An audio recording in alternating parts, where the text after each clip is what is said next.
मित्रांनो, मार्गशीर्ष महिन्याच्या शेवटच्या गुरुवारी हे एक काम नक्की करा. माता लक्ष्मीचा वास तुमच्या घरात होईल.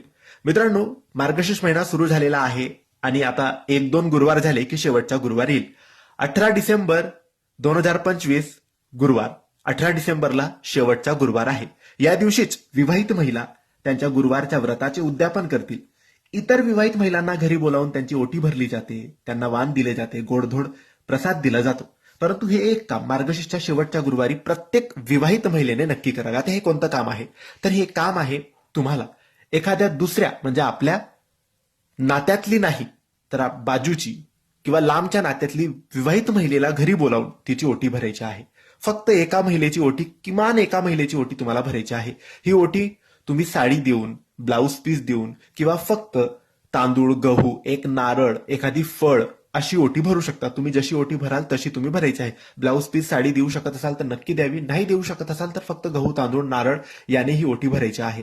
तर लक्ष्मी माते समोर बसून एका विवाहित महिलेची ओटी नक्की भरावी. फक्त आईची, बहिणीची, मुलीची, सासूची यांची ओटी भरायची नाही. आजूबाजूची महिला असेल, विवाहित महिला, तिला घरी बोलवायचं, तिचा पाहुणचार करायचा, काहीतरी गोड तिला द्यायचं, पेड्या दिला, मिठाई दिली, खीर दिली तरी चालतं आणि तिची ओटी भरा, तिचा आशीर्वाद घ्या. ही ओटी भरणं म्हणजे लक्ष्मीची ओटी भरणं, लक्ष्मीचा आशीर्वाद घेणं, लक्ष्मीचा पाहुणचार करणं असतं.